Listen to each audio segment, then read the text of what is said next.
Good morning, everyone. Thanks for joining this mid-year market update.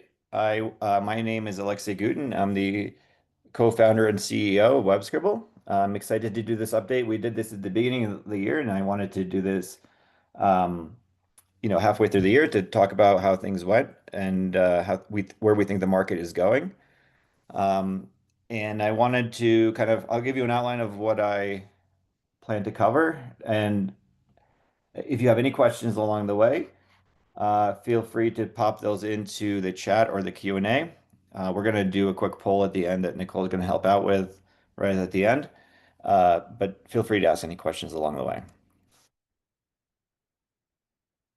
So what I wanted to cover today is a brief overview of what's been happening in the market, particularly in the last 18 months, kind of after this peak of hiring that we saw post-pandemic.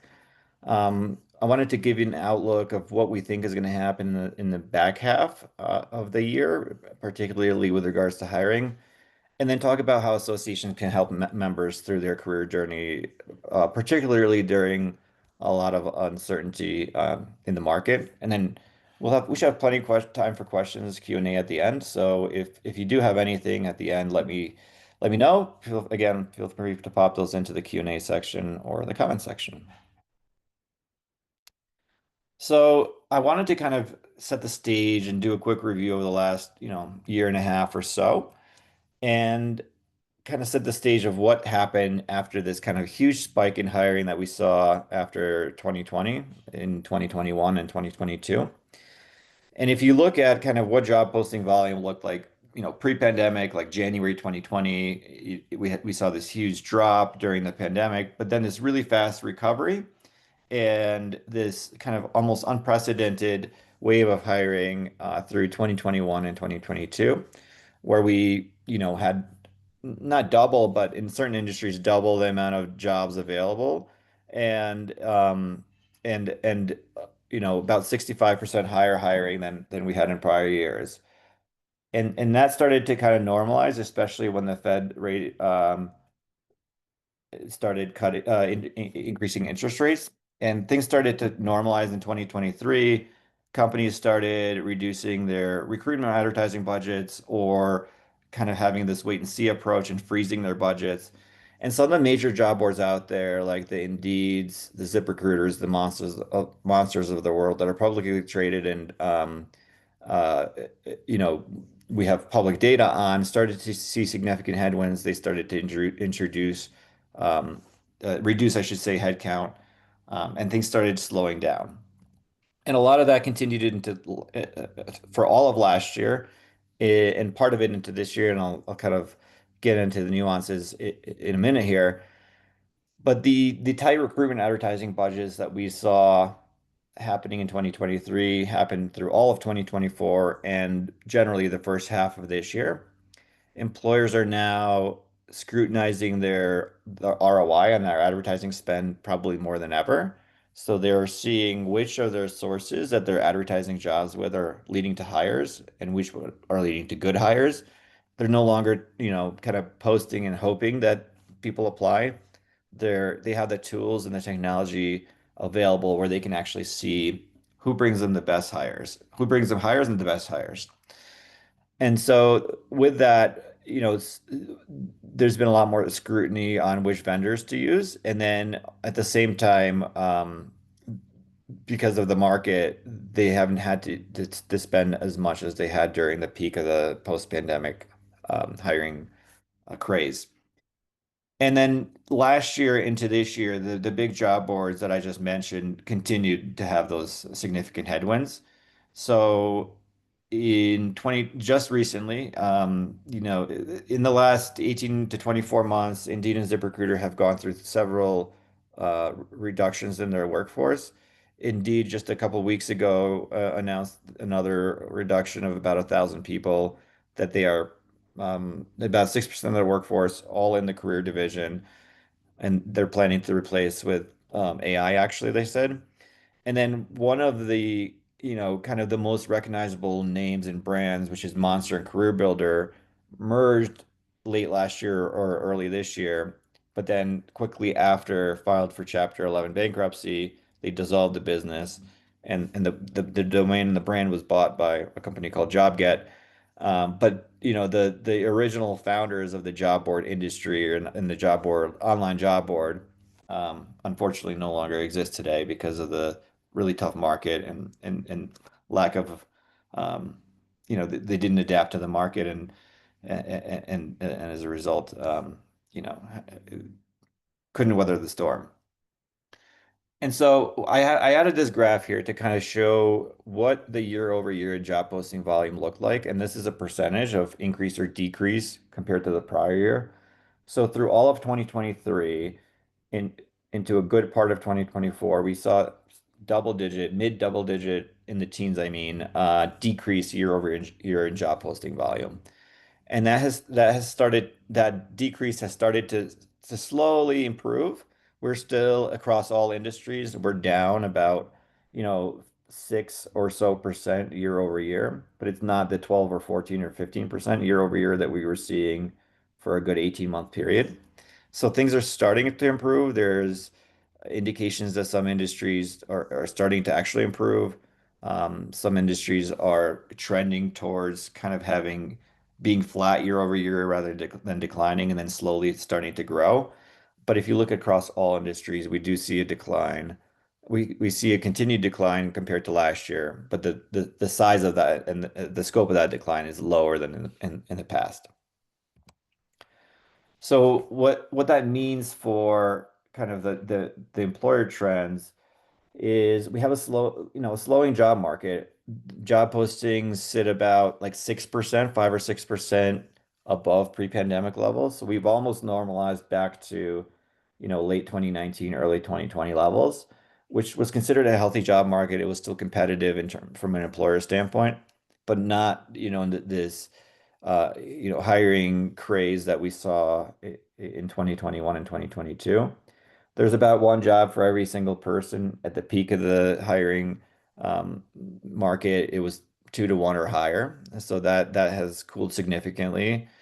And so it's very much moved from uh, a job seeker's market to closer to an employer's market. And then what we're seeing more recently is there's fewer doors open for new grads and remote workers. So entry level roles and for people 1 or 2 years into their career, those roles are a lot more challenging to acquire than in the past. Um, and and so recent grads are having a much harder time getting their first job. And then people that had the available access to remote work, that's starting to become harder and harder as more companies return to the office. So that market has changed, and part of the reason it's changed is due to AI. And so AI is having an impact in two areas that we're seeing. One is um, uh, companies are starting to companies generally, I know I mentioned Indeed is kind of replacing those 1,000 people that they laid off largely with AI. That's not the norm yet, but companies are preventing new hires from entering the company by offsetting the work that those entry level roles would be doing with AI. And so that's impacting, like I said, the recent grad market significantly. And so we're not seeing AI causing significant workforce reductions in the mid or senior level roles, but in the entry level roles, it's preventing companies from adding headcount because they're replacing some of that work with AI. The other role AI is playing more than ever is in the technology stack within hiring, meaning when someone submits their resume, companies are using AI now more than ever to screen out what they don't think is a fit. And so it's becoming harder and harder for a candidate to be actually seen by a human because the technology might be filtering them out. And so what again, it's preventing potential members, potential job seekers from being able to even land an interview, or it's harder than before, in addition to the increased competition.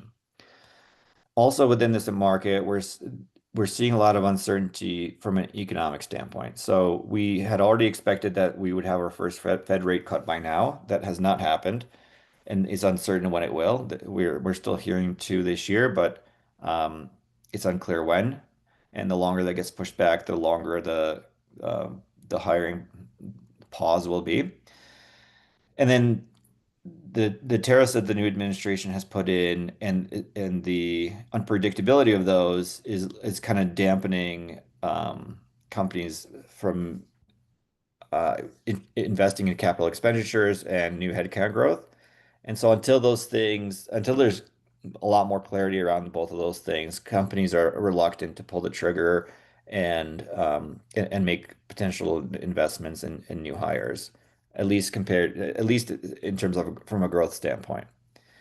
And then again, compared to the peak of 21, 22, we had the Great Resignation. Now we have what's called the Great Stay. Turnover is back to normal. In fact, it's back to lower than pre-pandemic levels. It's around 2019 levels. So the quit rate used to be like 3 or 4% Now it's around 2. So now companies, the churn and turnover from employees leaving for a different role is not driving job openings like it was in 21 and 22.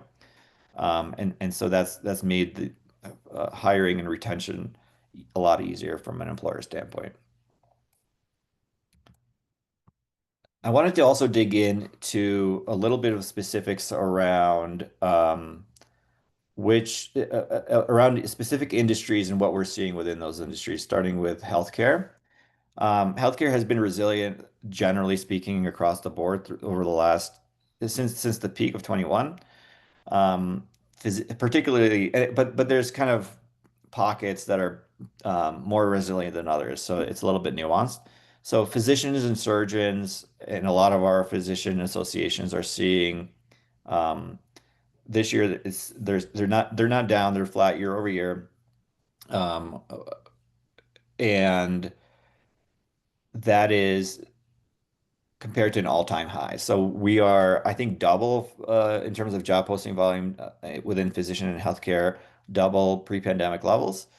And so being flat from the peaks is certainly not a bad outcome, but that growth has kind of stalled out, and it's relatively flat this year, or maybe down 1 or 2%, but effectively flat.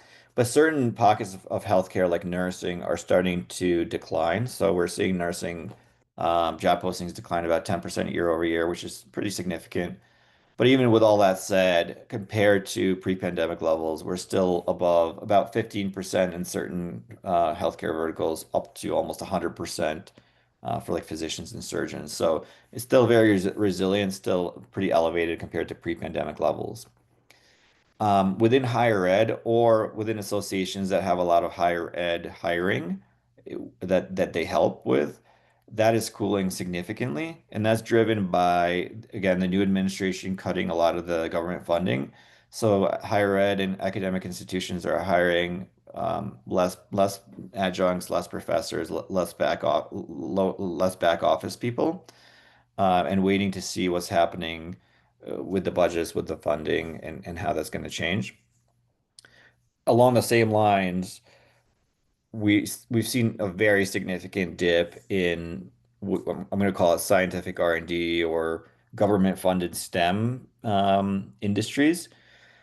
Those have plunged 25% year over year. They were already declining even before the new administration, but it has significantly accelerated since January. Again, that's largely driven by cuts in NIH and NSF funding and other government funding that funded all this work. But this is a really, really steep drop, and the trend is not looking like it has flattened out. And so we are watching this closely to see how it continues to be impacted, and working with our partners within that sector. Within the legal market, it's kind of, it's down a little bit, but not significant. We're still above pre-pandemic levels. we're seeing within the legal market firms placing a lot more scrutiny again around hiring. They're using technology wherever they can to offset additional headcount, but not necessarily significant layoffs here. And financial services is one of our sectors that's been resilient, is starting to grow year over year.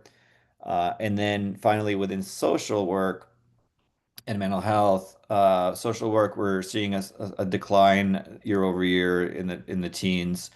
However, we're still elevated compared to pre-pandemic levels, and same thing more or less in the mental health sector. There's still certainly a need for counselors and case managers, but the levels of hiring have started to peter off and are declining compared to last year.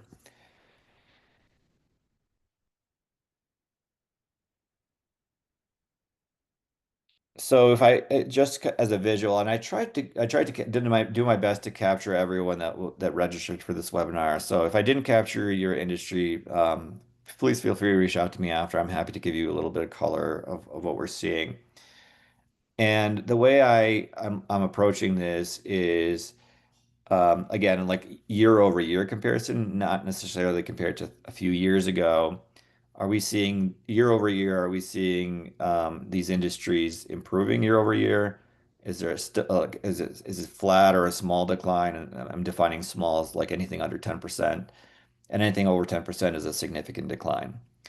And so, what the industries we're seeing that are improving year over year are certain behavioral health sectors, insurance, and finance.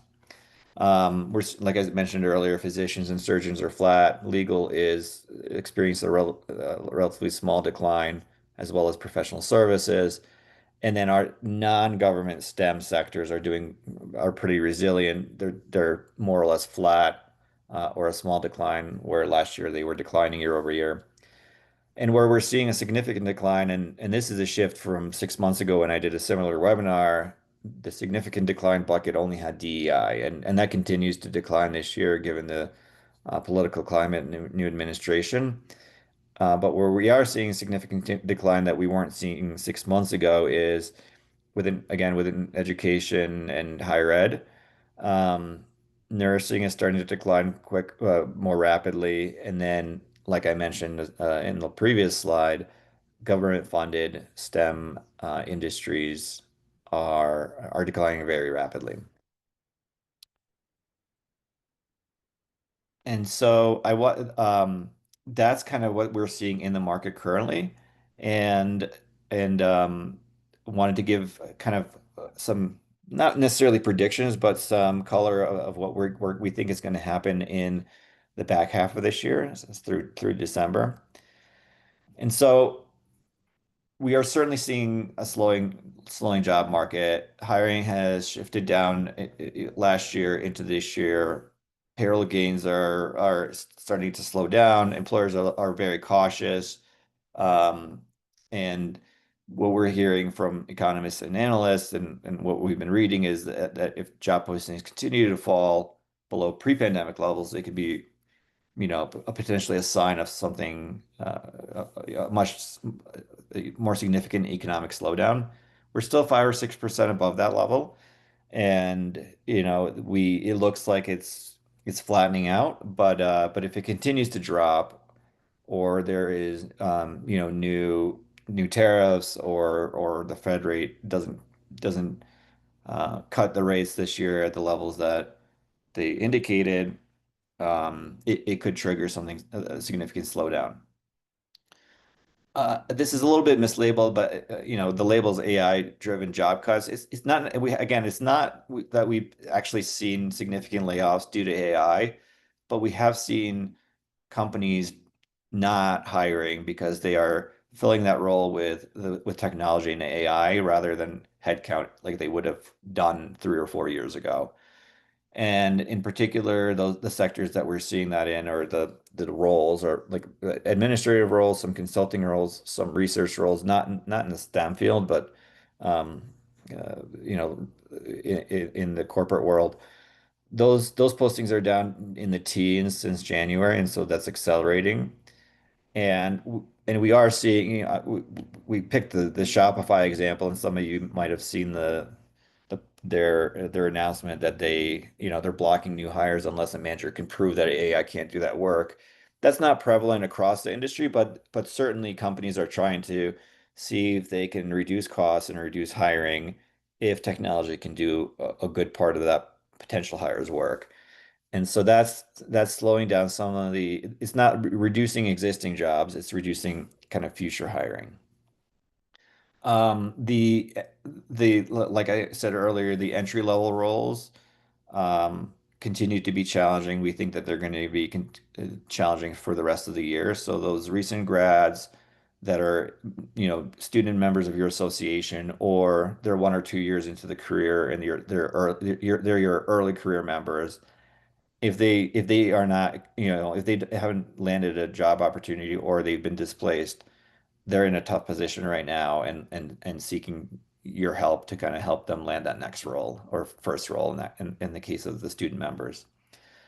But we think that associations are, really uniquely positioned to lead them through all of that. So you as the association have a lot of the certifications, continuing education, a lot of the skill building already available. And so we think that, you know, you as the association are a great and important resource to kind of upskill them, those members, and kind of guide them through this, tough or moderated market that we're seeing right now in the back half of the year. And so along those same lines, I had said this at the beginning of the year and didn't change the title of the slide 6 months in, certainly changed the bullets. But we think this is the year of associations focusing on careers more than ever, and being a really, really important resource to your members. So especially if your members are worried about their job stability or they've been displaced or they're looking for their first opportunity as a student member after graduating. And so I think at all levels of membership, from entry level to your mid-career to even potentially your senior level members, but certainly in the entry level and mid level, I think helping members upskill and potentially provide kind of AI, um, not either courses or training is incredibly important. So companies are looking to have employees um, use AI to complement their work and essentially speed it up. And so anything that you can do to help members uh, reskill, upskill, or provide them any kind of AI courses or training to that is specific to your industry would be really, really powerful. So strongly recommend thinking that through if you're not already doing that, to start doing that. If you have some of this already, to start promoting it to your members more actively because I think they need it. Along the same lines, providing members insights into what's going on in the job market. There's a lot of labor market data out there. You can reference the Bureau of Labor Statistics. We have a tool that's available to all our customers called Career Guides that has things like salary information, trends, pay, benefits, all those kinds of things for specific roles. And so help members inform their career decisions using that data, whether that's from the government or from our own platform. Um, and then focus within that data, focus on the growth sectors, help members, guide members to maybe the more resilient sectors or industries within your profession, and kind of help them focus on maybe on the more emerging roles or roles that require some of the upskill and courses that you offer would be really important. And then from a networking standpoint, like I keep saying, especially for the entry level and some of the earlier mid-level careers, it's tough, especially especially if you've been laid off. So offering some kind of networking or mentorship is really important. Many of you have a community, so promoting that I think is really important. We recently rolled out, and I'm going to talk about in a minute, a mentorship module that's been really well received. So having your maybe more senior members that are further along in their career mentor the earlier career members would be really impactful on both sides, and certainly would be would be a huge impact for those earlier career members that are struggling to figure out how to navigate a tougher job market than just 18 months ago. So with that in mind, I did want to feature a couple things on the product that we improved and are rolling out that we're really excited about. And before I kind of get into the details, I think it's important to say that, from a product standpoint, what we think about is how can we as a company, as a partner to our association partners, how can we help members get more value? How can we help them land that next job or keep that job and advance within that company? And how can we help drive engagement to you as the association to your members? And so one of the things that we rolled out, we're calling it playbooks. It's actually, we haven't rolled it out. It's about to be rolled out. We're calling it playbooks. It is kind of essentially an automation engine where you can have a bunch of triggered workflows that respond to user behavior. And that's a pretty technical explanation. And we're going to roll out a bunch of templates and playbooks that you can start using to grow for example, grow membership or boost engagement. But basically, what it does is it allows you to use our platform, our Career Center, to trigger other things when things happen within the job board. So, for example, if a member joins and they're a non-member, and we detect that automatically within our system, we can trigger something else to happen within your email marketing system. So, for example, if a non-member joins, we detect that, we can automatically trigger and add them to your whatever email marketing automation tool you use to add them to a campaign that will drip to them automatically of the benefits of being a member. And so you could have done that before already with our product, but it would have required to go to a report, exporting that data, importing it into your email marketing tool. And it's a labor intensive process. Your staff might forget to do it. Now that can be all fully automated. And we have a bunch of different triggers. That's just one simple example. We have ones around e-commerce, ones around boosting engagement. And so that's going to be a really, really robust automation engine that we're going to roll out really soon and keep building on that. And it'll essentially be able to touch all parts of your technology stack and be fully integrated with the Career Center. The other thing I just mentioned a second ago is our mentorship module. We rolled that out earlier this year. It's been really well received. We have a number of our partners using it, and we've gotten some really good feedback. We rebuilt a lot of that with feedback from some of our partners. And basically, what it is a smart matching tool between mentors and mentees, especially at a time like this where it's a little bit tough on your earlier career members from a career standpoint. Helping the people that are much further along their career, volunteering to mentor people that are starting out.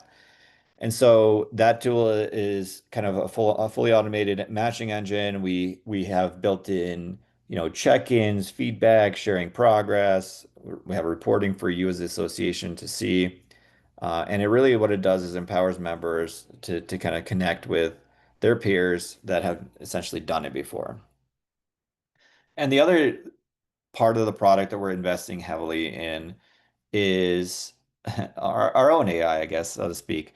And particularly relevant is on the member side. So one of the things we rolled out earlier this year is what we call AI Application Assist.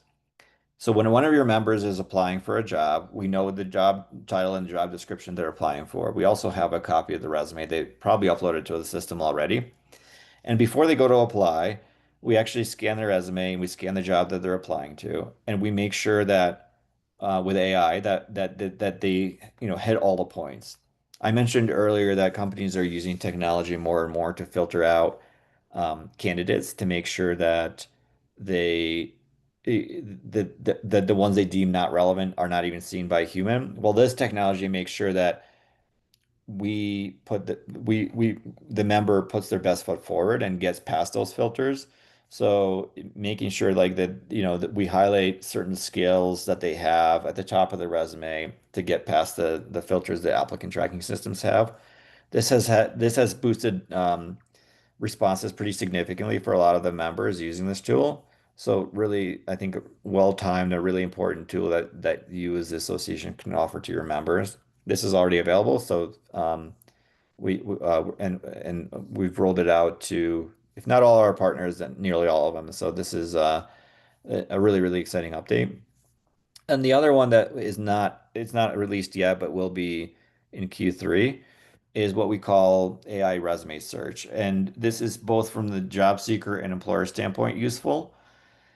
When a company now is posting a job in our system, we then go look at your resume database of members that have uploaded their resume and made it public. And then we match and surface candidates for that job automatically to the company. So now, rather in the past, what had happened is a company would post a job and then wait for people to come in, or they would post a job and then search the resume database and reach out to people individually to apply to jobs using like filters and searches. Well, now with the AI that we're releasing, we're going to have almost like a short list of great candidates for that employer, specific to the job that they just posted, that then they can reach out to automatically. So your members are going to be seen more than before, and employers, from an employer standpoint, are going to have to do less to, from a searching standpoint, to be able to find those relevant candidates, because we've built the technology to do the matching for them, so that they don't have to use, you know, keyword searches, category searches, relatively complex tools. We've automated a lot of that for them. So really excited about these two features. We think it'll move the needle to help your members, land that interview and hopefully land that next opportunity. Um, from a formal presentation standpoint, that is everything I wanted to cover. Before I jump to Q&A, I did want to promote an upcoming webinar that we're doing to our partners and prospects as well. It's going to be titled From Launch to Loyalty, Driving Adoption and Engagement. That's going to be run by Nicole and Josh, and kind of walk through a lot of the marketing efforts that you as the association can do with the resources that we have available to drive kind of more engagement on the Career Center than before. So I wanted to leave this QR code out for just a second, in case any of you wanted to register. Strongly encourage you. I think we had already the first part of this series. This is the second part. And it's going to be a great event. And for those seeking CAE credit, this is going to be one of those that you can get 1 credit hour for. All right. I'm going to pass this off to Nicole. I think she's going to launch a poll. Yes. Hi, everyone. I'm going to launch a poll to kind of kick off the discussion.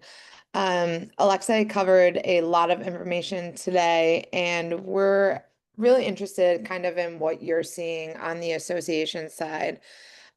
We have a couple of questions for you if you want to participate. This is strictly anonymous as well, so we won't know what your answers were. But in regards to some challenges that maybe your industries are facing right now, we know member retention engagement is always one of those. Are you facing some non-dues revenue pressures, workforce and career development demands, much of what we talked about today? Maybe kind of technology modernization, looking at your tech stack, trying to figure out, what innovative solutions you can put into place. Maybe attracting and engaging the next generation is hard, especially obviously Alexey talked about some of that early career struggles that maybe your members are facing trying to land their first gig. And then maybe something else that is definitely not listed here. Feel free to drop in the chat if there's one that we definitely didn't cover. Um, and then a couple of short answers for you. What you're hearing is the biggest career struggle with your members. What are they saying about the market? Maybe what are they sharing with you? As well as what's an employment trend that you would like more insight on. something that we didn't cover today or something that you would appreciate a more in-depth analysis of, we would obviously be happy to follow up with you on that. So thank you all so much for your participation. I'm going to let it go for just a few more seconds here to gather some responses and then share them all with you all as well. Seems like things have slowed down. So I'm going to go ahead and hit end poll and share the results. So a lot of different challenges are obviously being faced amongst the different industries right now. Some of the top ones are member retention and engagement, with also closely following, attracting and engaging the next generation, as well as some non-dues revenue pressures. Um, in terms of the biggest struggle that your career members are sharing with you. Some things that we're seeing are reductions in funding, high student debt to salary ratio, high initial costs at entry to profession, including costs for supervision and licensure. That's something that we've definitely heard across the board, as well as job loss due to the political climate. Maybe there's lower pay being introduced, program closures and budget cuts also are what you're hearing. And in terms of some employment trends that you all are looking for some more insight on, different things such as breaking down mid to senior level job searches compared to early career. So, Alexei, I don't know if you have any insight that you're ready to offer just yet about some of those mid to senior level job searches, maybe compared to earlier career searches and some of the things that maybe you're seeing. Yeah. I think on I think in so we're seeing like I said on the more across generally what we're seeing on the employer side is the more junior roles are slowing down a lot faster, I guess, than the mid to senior level roles. Um, and in certain sectors, the mid and senior level roles are much tougher than in the past, particularly if and typically this is the case, obviously, but if the compensation for those roles is atypically high compared to other industries, those obviously are a lot harder to land these days. But generally, from a job posting volume standpoint, we're seeing a much steeper slowdown on the more junior roles right now. Hopefully that answers the question. Thanks, Lexi. I think that is helpful. Others are thinking about mentorship, and thinking about how you can really embrace the technology to help your members. So we're super happy to hear that. We think mentorship is super important, to everybody at every stage of their career. So that's great. And then if you had an industry that you were hoping that we would do like more of an in-depth analysis on, we will absolutely be following up with you post this webinar. I know I see a couple that have trickled in. And then we do have a question, Alexei, in the Q&A box, um, asking about playbooks and some of the integrations that maybe will be to come with that in terms of this one specifically mentions Constant Contact as an email marketing tool. Right. I don't want to misspeak. I think that so we built this tool to integrate with really easily with nearly any technology. The idea here is playbooks can trigger automations that work within your entire technology stack. So whether that's your association management system, your learning management system, or your email marketing system, or even community, it's really simple. I am not the technical person behind it, so my understanding is that we can trigger another essentially like API. So as long as your email marketing tool has that, it should be quite trivial to do. I know Constant Contact as a specific example does have a good robust API, And so as long as whatever product you're trying to integrate with, whether it's email marketing, AMS, whatever it is, has a robust API, um, playbooks and those automations should work really, really easily. It's almost like you can almost think of it to a certain degree like Zapier and some of those other tools out there in terms of connecting with other technology. Perfect. Does anybody else have any other questions about anything that we covered today? Feel free to either raise your hand, ask us a question in the chat, or take advantage of the Q&A discussion feature.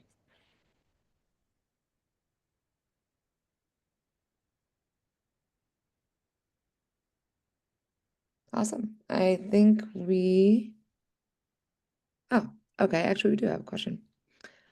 Sorry about that, about closing the poll a little bit early.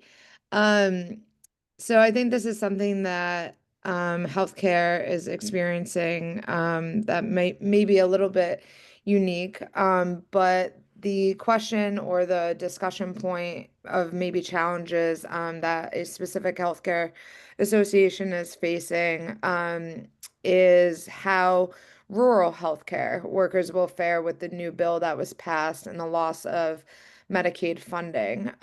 They have a feeling that they're obviously not the only healthcare association that's wondering about that. And Alexei, do you have any insights or any thoughts to kind of share on that? Yeah, I think it's hard to say. It's a little early to say. We obviously haven't seen that change just happened, and we have obviously haven't seen it reflected in the job data at all. Um, I think it'll if I had to guess, it'll probably be um, it'll lead to unfortunately a realignment of where those healthcare practitioners work and live. And likely some will have to relocate uh, to continue work because I think I think the implication is there will be certainly job losses due to that or lack of opportunity. Um, so I don't have any data on it yet. It's too early to say, but my hunch is that it'll um, it'll force kind of some healthcare workers to essentially relocate to where the opportunities are currently. But we will certainly update that.